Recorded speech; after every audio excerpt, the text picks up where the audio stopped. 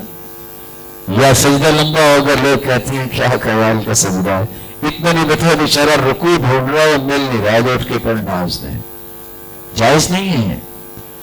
رکوع اور سجدے میں قرآن نہیں پڑھنا چاہیے۔ اور آپ کو میں ایک تحفہ پیش کر دیتا ہوں، اگر غلطی آ جائے گی پھر کیا ہوگا؟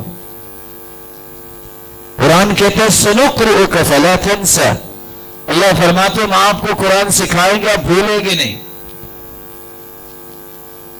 اللہ کے رسول خود کہتے ہیں نسیت او نسیت، میں بھول جاتا ہوں یا بھلا بھی جاتا ہوں۔ جو اللہ کے پیارے پیغمبر بھول جاتے تھے، آپ کون ہیں؟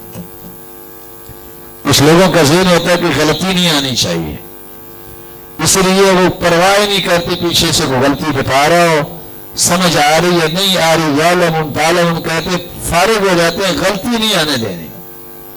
غلط ہے، امانت ہے، سلی سے پڑھو، آیت رہ گئی اس کو دہراؤ۔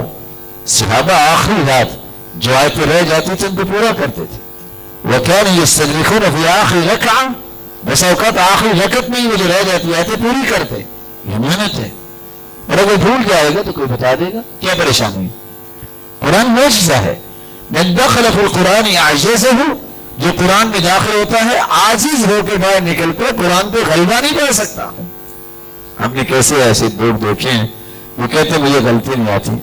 ایک صاحب کو بہت قرآن یاد تھا، اس نے کہا مجھے غلطی نہیں آئی، 29 دن تراویح پڑھائی اور قل هو اللہ تک چھوڑ دیا 28 دن کے بعد، کہتے ہیں کل آخری کل پڑھیں گے فارغ ہو جائیں گے، کوئی غلطی نہیں آئی بقول اس کے۔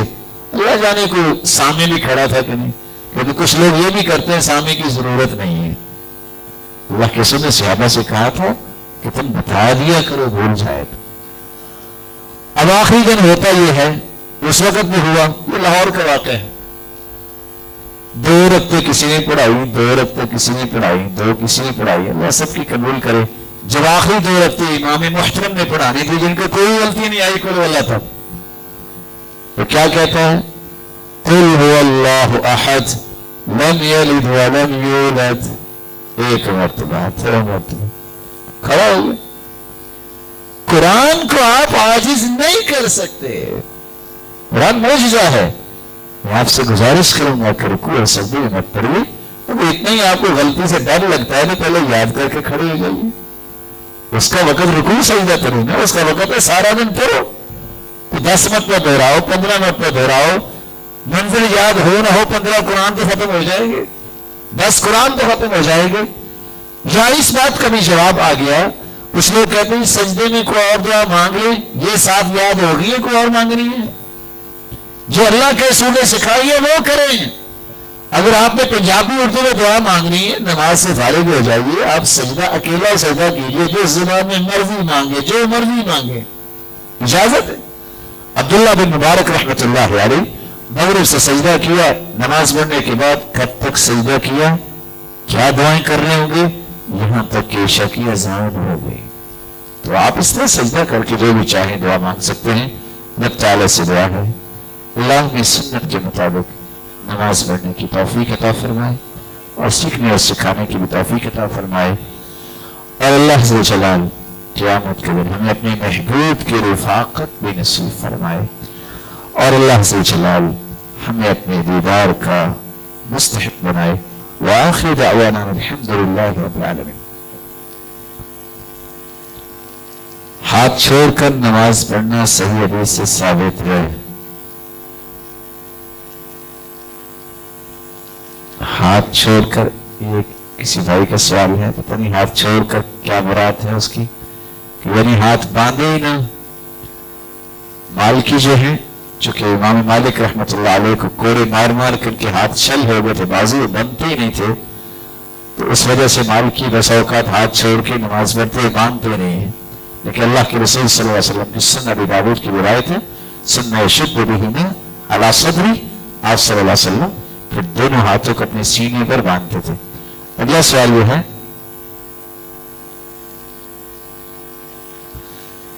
جمعے کے دن کچھ لوگ جب سنتیں پڑھ رہے ہوتے ہیں تو بعض ساتھی کہتے ہیں یہ وقت زوال کا ہے، لوگ نماز پڑھ رہے ہیں۔